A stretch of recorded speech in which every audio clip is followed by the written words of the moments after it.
students, welcome to your chemistry classroom, my YouTube channel Learn Chemi। तो प्यारे बच्चों, आज हम जिस टॉपिक पे आपके साथ डिस्कशन करेंगे वो है एंजाइम्स और these are also known as biocatalyst. Catalysis के ऊपर आपने फुल फ्लेज एक लेक्चर देख लिया है, आप उसको अब अच्छे से समझते भी होंगे। Catalysis it is carried out with the use of catalyst. तो कैटलिस्ट कौन होता है? जो रिएक्टेंट की रिएक्शन की स्पीड को बढ़ा देता है, राइट? ओके, अब इनऑर्गेनिक प्रोसेसेस के अंदर जो लेबोरेटरी में हम प्रोसेस कैरी आउट कर रहे हैं, इंडस्ट्रियल लेवल पे कर रहे हैं, वहां हम जिन केमिकल सब्सटेंसेस को यूज करते हैं those are called catalyst. But same type से जितना भी लिविंग वर्ल्ड है, लिविंग वर्ल्ड का बेस्ट एग्जांपल हम खुद हैं। तो लिविंग सिस्टम के अंदर जितनी भी केमिकल रिएक्शंस होती हैं they are also catalysed by certain catalyst. और हम उस कैटलिस्ट को इन टर्म्स ऑफ बायोलॉजी क्या बोलते हैं? Enzymes, right? तो एंजाइम्स और बायोकैटलिस्ट। ओके, सो फॉर आज दिन तक about 3000 enzymes has been identified. 3000, right?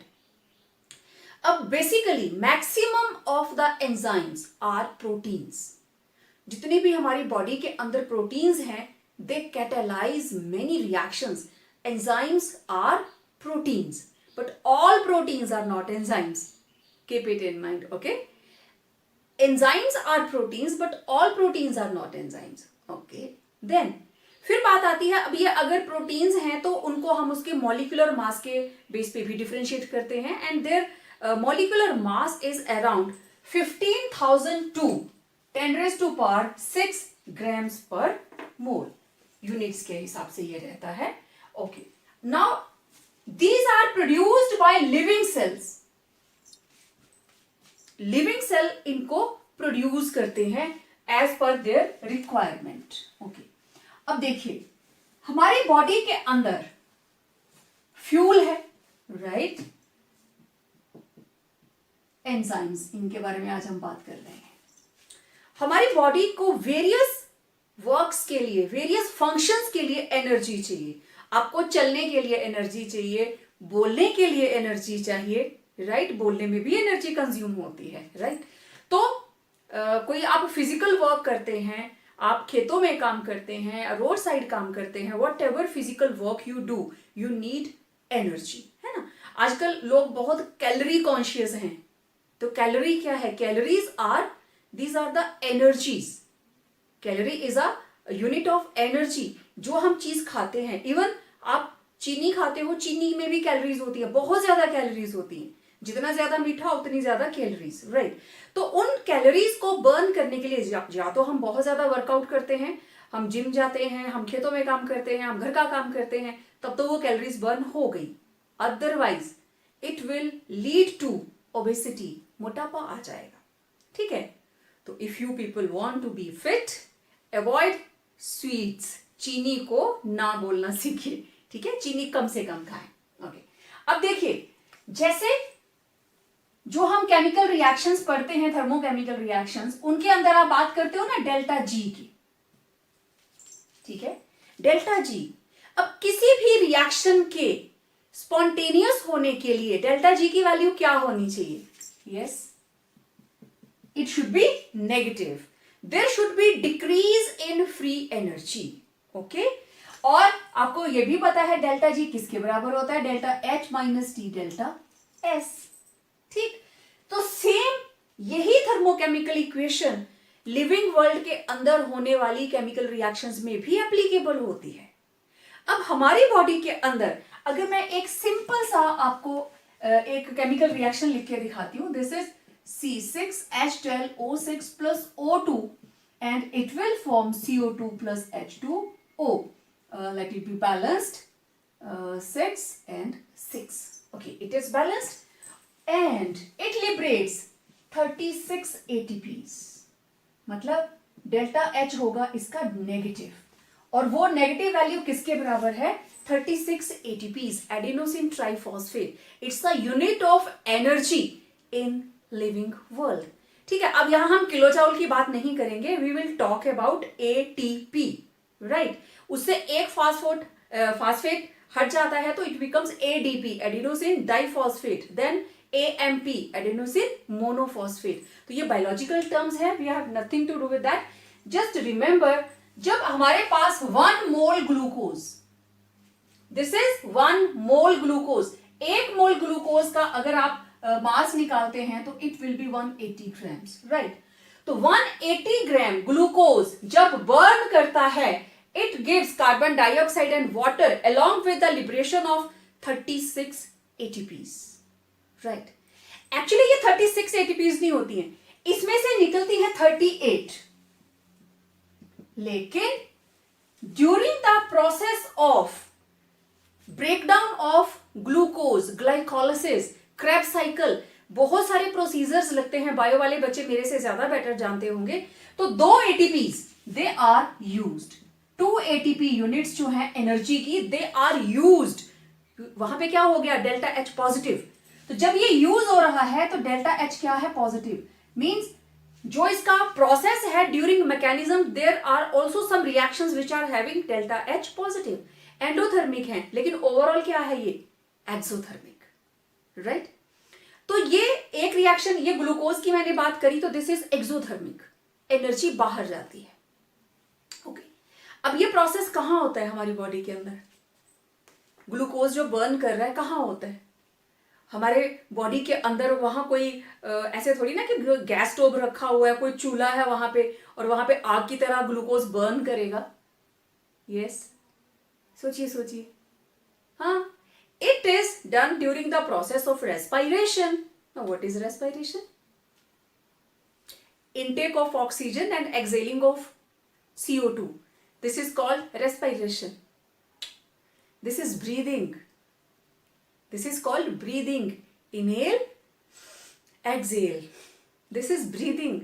और ये जो प्रोसेस है ना, breakdown of glucose to produce CO2 and water in the presence of oxygen, it occurs in the mitochondria. Mitochondria are called powerhouse of the cell. Mitochondria कहाँ होता है? Heart के पास, brain में, किडनी में। Mitochondria is present in every cell of your body. तो मतलब आपकी body के हर सेल के अंदर रेस्पिरेशन होती है। लंग्स सिर्फ ब्लड के अंदर ऑक्सीजन को एक्सचेंज करता है कि ब्लड के अंदर प्योर ऑक्सीजन जाए, सो दैट जब वो ब्लड पूरी बॉडी में सर्कुलेट होगा, it can carry out glucose. जब हम लोग फास्टिंग करते हैं ना, हम खाना नहीं खा रहे होते हैं, तो आपको पता है हमारे लिवर के अंदर glucose in the form of glycogen as a polymer of glucose it is stored. Glucose जब हमारी बॉडी में आप खाना नहीं खा रहे हो तो लेकिन हम जिंदा तो रहते हैं, तो वो एनर्जी कहां से आती है? स्टोर्ड फूड जो हमारी बॉडी स्टोर करके रखती है। तो क्या होगा? ग्लाइकोजन लिबरेट होगा किसमें? ब्लड में, और ब्लड उसको पूरी बॉडी तक सर्कुलेट करेगा। तो respiration is carried out in the whole body. Whole body के अंदर एवरी सेल के अंदर there is an organelle known as mitochondria. Okay, थोड़ा इंटरेस्ट आए तो नेट के ऊपर जरूर इस प्रोसीजर को देखना, इट्स वेरी इंटरेस्टिंग। तो मैं आपको बता रही थी देयर आर मेनी रिएक्शंस। तो होता क्या है, कोई रिएक्शन उसमें डेल्टा एच पॉजिटिव है तो किसी रिएक्शन में डेल्टा एच नेगेटिव है। तो देखो, एक रिएक्शन, ये दूसरी रिएक्शन, दोनों का नेट आगे जाएगा, and this process is called coupling of reaction. Coupling क्यों? इसकी डेल्टा एच पॉजिटिव है तो इसकी नेगेटिव है, इनको कपल इस हिसाब से किया जाता है कि जो ओवरऑल हमारे पास वैल्यू आए इट शुड बी नेगेटिव, क्योंकि प्रोसेस वही स्पॉन्टेनियस है विच will B accompanied by decrease in energy. वो एनर्जी बाहर जानी चाहिए, तभी सिस्टम स्टेबल होगा, राइट। तो अब हमारी बॉडी के अंदर कितनी तरह की रिएक्शंस हैं, केमिकल रिएक्शंस, देखें जरा, मैंने यहां पे नोट करके रखी हैं। अब देखो, यहां पे एरो के ऊपर मैंने एंजाइम्स के नाम लिखे हैं।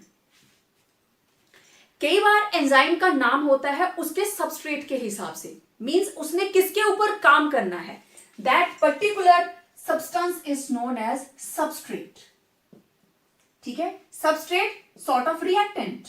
ठीक है, सबस्ट्रेट को अब हम एंजाइमिक टर्म में बोलेंगे substrate, biological term is substrate. और इनऑर्गेनिक के अंदर आप जब आप दूसरी रिएक्शंस करते हो, thermochemical reactions, then you call it reactant. Okay, तो सबस्ट्रेट के साथ जिस तरह का सबस्ट्रेट उस तरीके का उसका नाम रख दिया जाता है। ठीक है, और कुछ उसके फंक्शन के हिसाब से कि वो किस तरह का फंक्शन प्ले करता है तो उसका नाम उस हिसाब से दे देते हैं। ठीक है, अब जैसे मैं एक एग्जांपल लूं, मान लीजिए कोई एंजाइम ऐसा है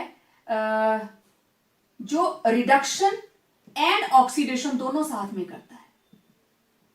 ठीक है, तो उसका नाम हो जाएगा रिडक्टो ऑक्सीडेज। सच में इस तरह से नाम होता है। ठीक है, तो अब यहां देखो मेरे सामने मैंने एग्जांपल्स जो लिखी है ना, अब this is sucrose. Sucrose is a double sugar. ठीक है, this is your table sugar, जो चीनी हम खाते हैं, 2 ग्लूकोज के मॉलिक्यूल्स जुड़े हैं इसमें। ठीक है, सुक्रोज शुगर, लेकिन एक्चुअली 2 यूनिट्स हैं, लेकिन वो यूनिट्स क्या क्या है, जैसे ही इसकी हाइड्रोलिसिस होती है in the presence of invertase. अब इन्वर्टेज कहां से आता है, ईस्ट से। ठीक है, बेकरी में मिलता है ना यीस्ट, कई बार आपके मदर ने मंगवाया होगा, कुछ घर में बेकरी की आइटम बनानी है तो यीस्ट, तो यीस्ट से निकलता है इन्वर्टेज। ये क्या काम करता है, सुक्रोज को, चीनी को तोड़ के उसके 2 कंपोनेंट में तोड़ देता है, one is glucose and one is fructose. Formula दोनों का सेम है, C6H12O6, लेकिन फर्क क्या है, ग्लूकोज के अंदर होता है एल्डिहाइड फंक्शनल ग्रुप और फ्रक्टोज के अंदर होता है कीटोन, और कोई फर्क नहीं है दोनों में। राइट, तो इन्वर्टेज सुक्रोज को कन्वर्ट कर देता है ग्लूकोज एंड फ्रक्टोज के अंदर। इसी तरीके से maltose, maltose is fruit sugar, this is fruit sugar, malt. तो माल्टोज हाइड्रोलिसिस किसने की, माल्टेज ने। अब देखो इसका नाम सेम अपने सबस्ट्रेट के जैसा है, और maltose it is also double sugar, इसमें प्रेजेंट होती है 2 glucose units. Right, then this is starch.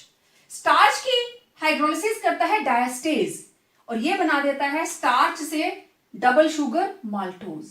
Right, फिर माल्टोज को आप हाइड्रोलिस किसके साथ करेंगे, माल्टेज के साथ, और क्या बन जाएंगे, ग्लूकोज। ग्लूकोज को जाइमेज enzyme, जाइमेज it is also liberated bye east. तो जाइमेज जो है ये ग्लूकोज को कन्वर्ट कर देता है, ग्लूकोज, ये ग्लूकोज को कन्वर्ट कर देगा इथेनॉल में। अब ये जो रिएक्शन है ना, जितनी भी हमारी डिस्टिलरीज हैं, ब्रूअरीज हैं, जहां पे अल्कोहल बनने के फैक्ट्रीज हैं ना, शराब बनती है, बियर्स बनती हैं, तो ये वाला प्रोसेस होता है वहां पे। ग्लूकोज, ग्लूकोज कहां से आएगा, जितना भी गला सड़ा मटेरियल होता है, स्टार्ची फूड होता है, शकरकंदियां होती हैं, मंडी में आलू सड़ गए होते हैं, सब कुछ वहां चला जाता है। ठीक, उन सभी में क्या है, सुक्रोज होगी, माल्टोज होगी, स्टार्च होगी, हाइड्रोलिसिस करके क्या बन जाएगा, ग्लूकोज एंड माल्टोज, माल्टोज से भी क्या बन जाएगा, ग्लूकोज, फिर ये प्रोसेस आया। ठीक है, तो देख लीजिए कैसे कैसे बनती है alcohol.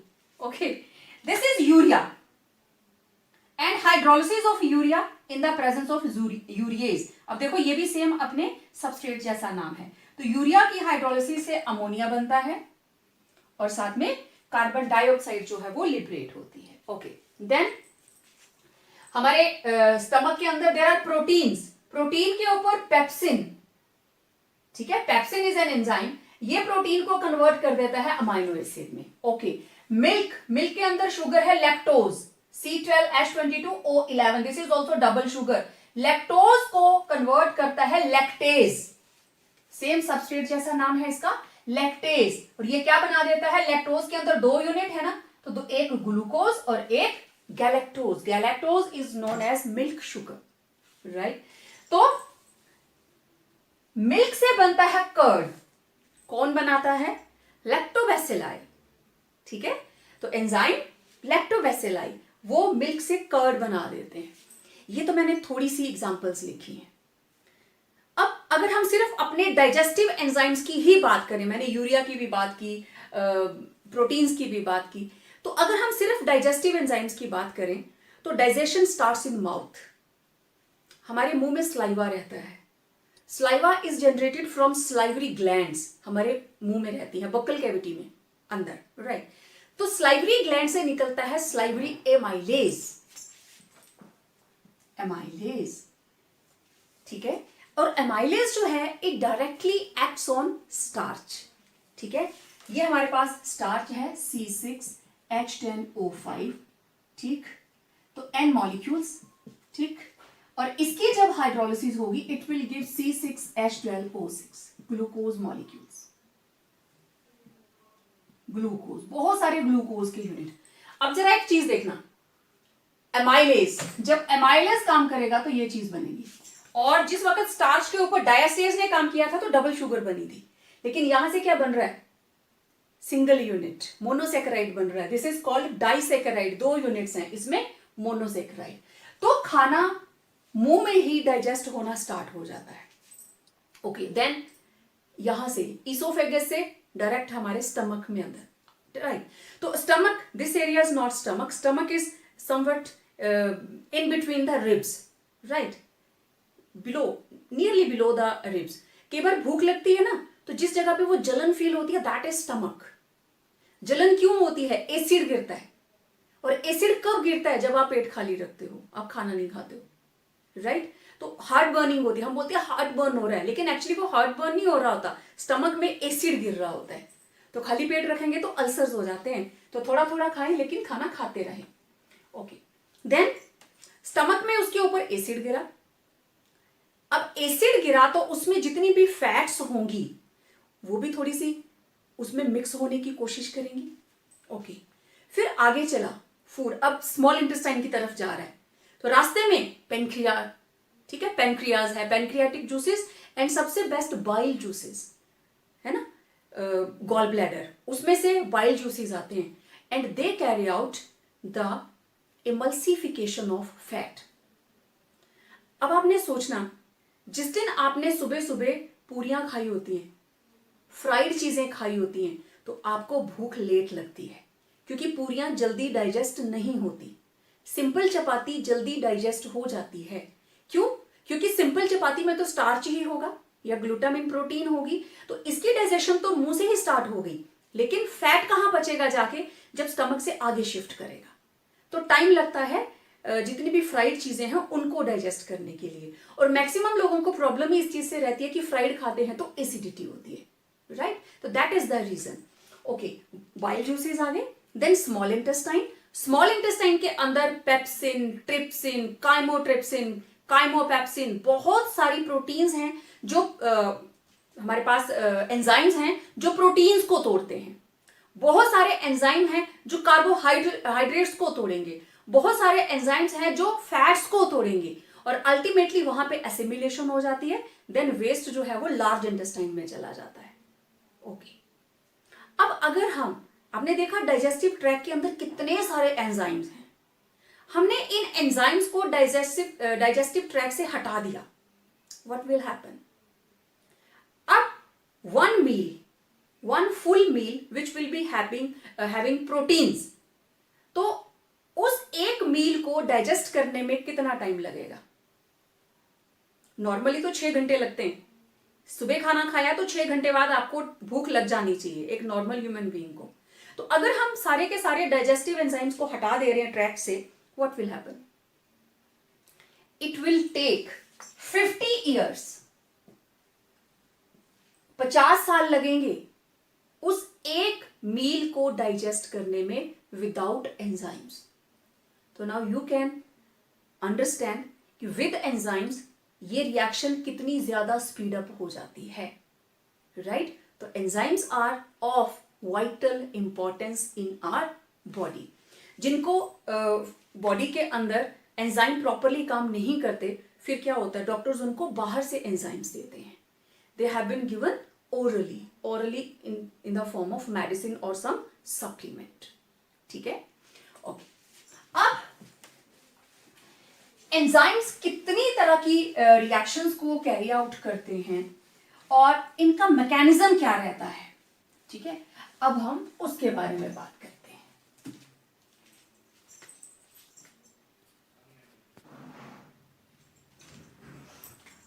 Okay, talk about some characteristics of enzymes. जैसे कैटलिस्ट के थे ना, उसी तरीके से एंजाइम्स के क्या क्या हमारे पास कैरेक्टरिस्टिक्स हैं. सो सबसे पहली बात, high efficiency. Enzymes are highly efficient. They are very much efficient to catalyze the reactions they are supposed to catalyze. So they can increase the rate of reaction from 10 raised to power 8 to 10 raised to power 20. See the efficiency. And one molecule of enzyme, it can catalyze 1 million substrates. It can catalyze 1 million molecules of substrate. Okay. Second is small quantity. Now अब ऐसा नहीं है कि body के अंदर enzymes proper नहीं है तो हमें 1 किलो एंजाइम खाने हैं. No, these are required in small quantity. Small quantity कितनी, मैंने यहां लिखा है. अगर हमारे पास 1 मिलियंथ ऑफ मोल, 1 मोल का 1 millionth, 1/10⁻⁶ mole of enzyme, 1 millionth of mole हमने एंजाइम लिया, तो it can increase the rate of reaction from 10⁻³ to 10⁻⁶. 1 mole का 1 मिलियंथ पार्ट, उसको 1 लाख हिस्सों में डिवाइड कर दिया तो वो इतनी सी क्वांटिटी भी उसकी जो रेट ऑफ रिएक्शन है that can be up to 10⁻³ to 6. Now specificity, जैसे कैटलिस्ट थे ना, दे वर हाईली स्पेसिफिक. अब मेरे पास है C12H22O11 and this is sucrose. फिर C12H22O11, this is maltose. Okay, sucrose के ऊपर काम करेगा इन्वर्टेज और माल्टोज के ऊपर काम करेगा माल्टेज. सुक्रोज बना देगी C6H12O6, C6H12O6 glucose plus fructose, right, fructose. लेकिन माल्टोज क्या बनाता है, C6H12O6 प्लस C6H12O6, तो ये बनाता है 2 molecules of glucose. Now specificity का मतलब, अगर मैं माल्टोज की जगह पे यहां पे डाल दूं इन्वर्टेज, रिएक्शन नहीं होगी. माल्टोज को अगर इस रिएक्शन के अंदर इसमें हाइड्रोलाइज करना है, we need maltase. Invertase will not work here. Similarly अगर मैं यहां माल्टेज डाल देती हूं, it will not work in the hydrolysis of sucrose. तो this is the meaning of specificity. Enzymes are highly specific. An enzyme which can hydrolyse urease, तो उस urease को आप माल्टोज के लिए यूज नहीं कर सकते. It will not work. This is the meaning of specificity. Then temperature. Okay, देखिए ह्यूमन बींग्स का normal body temperature 37 degree Celsius इतना ही रहता है ना, ठीक है. तो अगर केल्विन में ले तो 310. एंजाइम की सबसे best activity, it is at 37 degree Celsius, means in about 298 to 310 kelvins. This is the best timing. This is the best temperature जिसपे एंजाइम्स अपना काम कर सकते हैं. Okay. जब बहुत ज्यादा ठंड होती है तब भी डाइजेशन में प्रॉब्लम आती है. जब बहुत ज्यादा टेम्परेचर हाई हो जाता है, हमें बुखार हो जाता है, बॉडी का टेम्परेचर ज्यादा हो गया, तब भी डाइजेशन में प्रॉब्लम आती है, क्योंकि हमारी बॉडी के एंजाइम जो है वो ऑप्टिमम टेम्परेचर पे ही काम करेंगे. Extremely cold conditions and extremely high condition means when we are in temperature, तो डॉक्टर ही मना कर देता है कि हैवी खाना नहीं खाना है. कभी ऐसा हुआ है बुखार चढ़ा हो, डॉक्टर ने स्पेशल मम्मा को बोला हो कि बच्चे को पनीर खिलाओ, बच्चे को चिकन खिलाओ? नहीं, क्या बोलते हैं, बच्चे को खिचड़ी खिलाओ, दलिया खिलाओ, जो इजीली डाइजेस्ट हो जाए, जिसमें बॉडी के एंजाइम्स को ज्यादा काम ना करना पड़े, राइट. और जब फिर धीरे धीरे टेम्परेचर ठीक हो जाता है, फिर से वो वापस अपना काम करना शुरू कर देते हैं, एंजाइम अपनी वापस एक्टिविटी पे आ जाते हैं. टेम्परेचर हो गया इतना. Then pH. देखिए अगर पीएच कम हो जाती है तो बॉडी में एसिड ज्यादा बढ़ जाएगा. पीएच ज्यादा हो जाएगी तो बेस ज्यादा हो गए, बाइल जूसेस ज्यादा हो गए, राइट। तो पीएच कितनी होनी चाहिए? It should be around 7 and 5 to 7 का रेंज जो है, this is the best for enzymic activity, right. तो नियर बाय न्यूट्रल, 5 से नीचे चला जाएगा तो एसिडिक हो जाएगा, 7 से ऊपर चला जाएगा तो बेसिक हो जाएगा, एल्केलाइन हो जाएगा। Then reactivity in the presence of coenzymes. Now what is coenzyme? Right, देखिए अब ये जो coenzyme है, कॉपरेशन, मिलजुल के काम करना, तो उसी तरीके से coenzyme कोई भी cation, metal ion like sodium, potassium, calcium जो हमारी बॉडी में पाए जाते हैं, और समवेयर विटामिन्स, कुछ विटामिन्स भी हैं जो एंजाइम्स का साथ देते हैं, विटामिन्स, और there are certain lipids, fats, वो भी कोएंजाइम मतलब एंजाइम की एक्टिविटी को एनहांस करते हैं।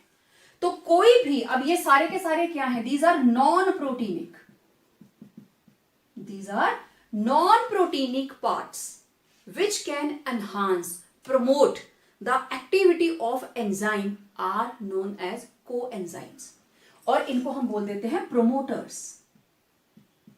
These are called promoters. अब इसका उल्टा, अगर कोई ऐसा नॉन प्रोटीनिक पार्ट आ जाता है which can inhibit the activity of enzyme, जो एंजाइम की एक्टिविटी को इनहिबिट करे, रोक दे, that will be called inhibitor और poison.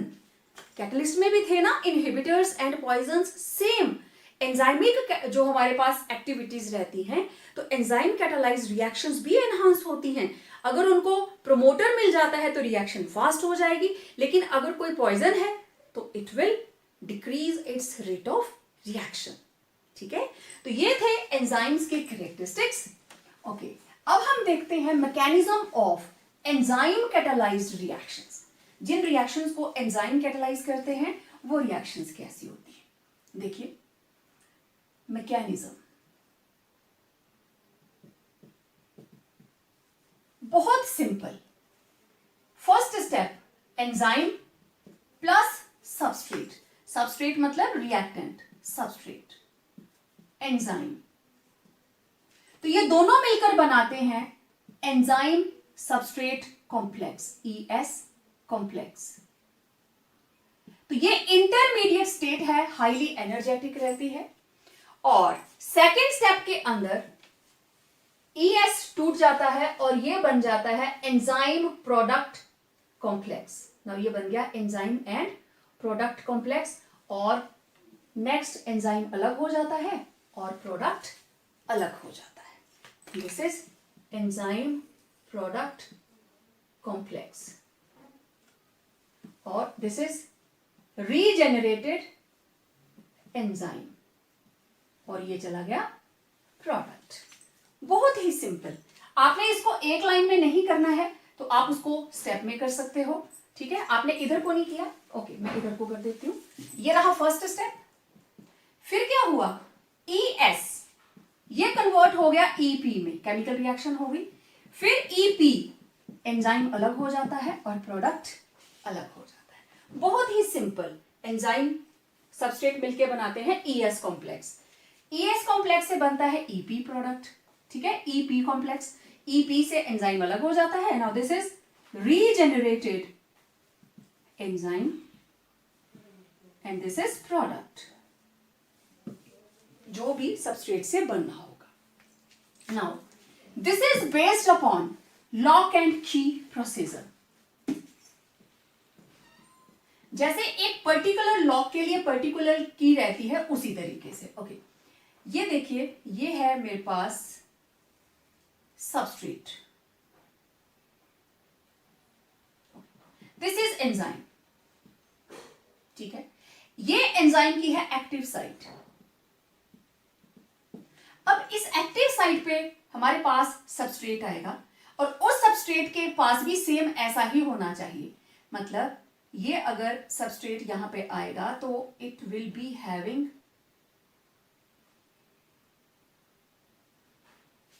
This type of structure. जो इसमें फिट हो जाए, लाइक लॉक एंड की।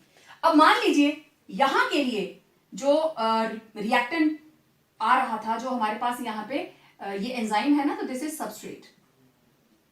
जो सबस्ट्रेट आ रहा था मान लीजिए वो ऐसा था, तो क्या वो इसमें फिट होगा? नहीं होगा। तो ये ई और एस जुड़े आपस में, ठीक है। तो फर्स्ट स्टेप में क्या था हमारे पास, पूरा मैकेनिज्म लेते हैं।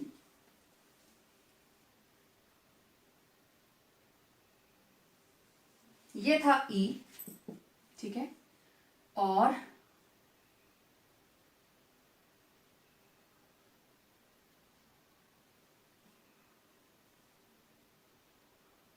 ये था मेरे पास सबस्ट्रेट, ठीक है, दिस इज सबस्ट्रेट। अब नेक्स्ट इसमें क्या बना, दोनों जुड़ जाएंगे।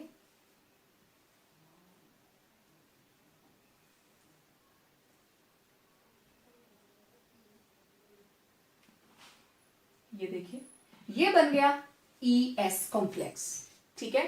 केमिकल रिएक्शन हो गई। अब थोड़ा इसको नीचे को बनाती हूं।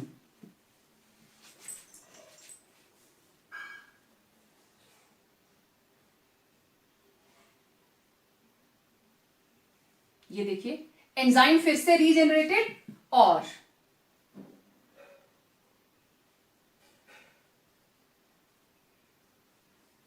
ये बन गया प्रोडक्ट। रिएक्टेंट जुड़ा हुआ था, प्रोडक्ट दो हिस्सों में हो गया। नाउ अगेन सारा प्रोसीजर जो है वो फिर से वैसे के वैसा ही चलना शुरू हो जाएगा। ओके, अब it is like lock and की मेथड। अब मान लो कि इसमें कोई इनहिबिटर आ गया। इनहिबिटर क्या काम करता है, वो यहां पे आके लग गया इसके साथ, ये लीजिए। तो इसके लगते ही ये वाली जो शेप है वो चेंज हो गई। अब ये शेप हो गई, ये शेप हो गई। पहले कैसी थी, ऐसी, अब कैसी हो गई, ऐसी। अब बताओ क्या ये इसमें फिट हो पाएगा? नहीं। तो इनहिबिटर यही काम करते हैं, सबस्ट्रेट को वहां आने से रोक देते हैं, उसकी एक्टिव साइट को खराब कर देते हैं, ठीक है। अच्छा, अब एक और चीज, ये था सबस्ट्रेट, सेम इसी की शक्ल जैसा, शक्ल सूरत उसकी वैसी ही है, लेकिन एक और मॉलिक्यूल आके इसकी साइट के ऊपर लग गया और ये बेचारा ऐसे साइड में रह गया।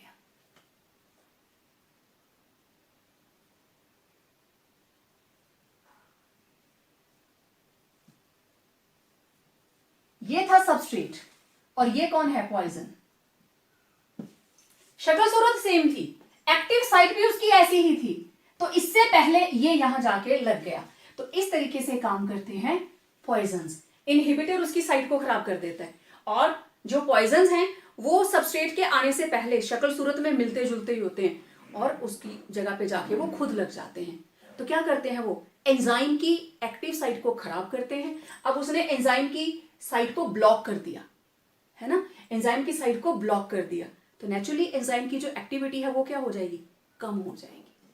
जब हम कुछ उल्टा सीधा खा लेते हैं तो यही रीजन होता है, फूड पॉइजनिंग हो जाती है। मींस जब हमारे एंजाइम प्रॉपर काम नहीं कर रहे। Why it is called food poisoning, क्योंकि उसके अंदर कुछ ऐसे पार्टिकल्स चले गए हैं हमारी बॉडी के अंदर, वो प्रोटीन हमारी बॉडी डाइजेस्ट नहीं करती है, हमें नहीं चाहिए वो प्रोटीन, तो वो एंजाइम कैटलाइज रिएक्शंस के अंदर इंटरफेयर करते हैं। और जब तक वॉमिटिंग्स नहीं हो जाएंगी, वो सारा मटेरियल बॉडी से बाहर नहीं चला जाएगा, फूड पॉइजनिंग ठीक नहीं होती, ठीक है। तो इस तरीके से जो एंजाइम्स हैं वो प्रोसीजर जो है वो सारे का सारा फॉलो किया जाता है। अच्छा, अब एंजाइम और सबस्ट्रेट के बीच में जो बॉन्डिंग होती है, अब इसके लिए तो यही चाहिए ना, ये इसमें आराम से फिट हो जाएगा, ई एंड एस। यहां पे और यहां पे ये इसकी एक्टिव साइट और ये इसकी एक्टिव साइट। तो एक्चुअली एंजाइम्स क्या हैं, दे कंटेन अमाइनो एसिड्स, है ना, प्रोटीन्स होती है ना ये। तो एंजाइम्स के अंदर रहते हैं अमाइनो एसिड्स और अमाइनो एसिड्स के अंदर होता है NH CO bond, peptide bond. और ये पेप्टाइड बॉन्ड कौन सी लिंकेज है, एमाइड लिंकेज। तो इनके बीच में जो बॉन्डिंग होती है ना, तो ऐसा नहीं है कि वहां पे शेप ही बनी हुई है, वो बीच में फिट हो जाते हैं जाके। देयर इज बॉन्डिंग कि अगर इधर एंड बॉन्ड H है तो इसकी तरफ C बॉन्ड O होना चाहिए, तभी इनके बीच में बॉन्डिंग होनी चाहिए। इस तरीके से केमिकली बॉन्ड करते हैं ये एक दूसरे के साथ, फिर केमिकल रिएक्शन होती है। ठीक है, तो it was the mechanism of enzyme catalysed reaction. Okay, then एक और तरह के कैटलिस्ट होते हैं and those are called zeolites और shape selective catalyst. Zeolites, shape selective catalyst. तो these are mostly aluminosilicates, big molecules, and they act as sieve। छननी होती है ना, उस तरीके से काम करते हैं कि जो भी हमारे पास ये स्ट्रक्चर होगा, लाइक ऐसे हनी कॉम्ब लाइक स्ट्रक्चर होता है इसका। ठीक है, एनिमेशन के अंदर आप और अच्छे से इनको देख पाओगे, नेचर में भी एग्जिस्ट करते हैं और लेबोरेटरी में भी। तो इनके बीच में शेप्स, अब इनके बीच में इस तरह से अलग अलग जगह पे पोर्स होते हैं और उन पोर्स का अलग अलग साइज होता है। ठीक है, कोई 5 नंबर होगा, कोई 4 नंबर होगा, पोर के साइज के हिसाब से। अब सबस्ट्रेट आएगा, एंजाइम का काम क्या है, it will provide a working table, this is enzyme. Substrate आके यहां टिकेगा और केमिकल रिएक्शन होगी। Now zeolite is the working bench, लेकिन ये किस तरह से उसको रिटेन करता है, जो इसके सुराख है ना छन्नी के, जो कैटलिस्ट है ये कैटलिस्ट हो गया, और जो सबस्ट्रेट है वो उसके सुराख में फिट हो जाएगा। अब ये इसके अंदर इधर से कोई रिएक्टेंट आया तो वो इसके अंदर आके फिट हो गया, then it will leave as product. ऐसा वाला रिएक्टेंट आएगा ऐसे, तो it will leave as product. अब इसके अंदर ऐसा वाला आना चाहिए। ठीक है, इसके अंदर ऐसा वाला आएगा। ठीक है, इसकी शेप है ऐसी, तो इसके अंदर ऐसा वाला। तो जो उसके, अब ये इस तरीके से है, ठीक है, ये इस तरीके से शेप है। तो मेरा कहने का मतलब, जिस तरह का शेप अंदर होगा उसी शेप का, उसी साइज का सबस्ट्रेट उसके अंदर फिट हो सकता है, and it can carry out enzymatic process. तो इस तरीके से बहुत सारे enzymes and catalysts, they are being used in industry in the production of nitric acid. ठीक, नाइट्रिक एसिड के लिए नाइट्रोजन डाइऑक्साइड की हम ऑक्सीडेशन करवा रहे हैं, देन अमोनिया को हम कन्वर्ट करते हैं NO के अंदर in the presence of platinum. ठीक है, पिछले लेक्चर में हमने बहुत बात की है। Haber's process, production of ammonia, contact process, production of sulphuric acid. तो जितने भी हम लोग इंडस्ट्रियल लेवल पे केमिकल्स बनाते हैं, we can't get rid of catalysts.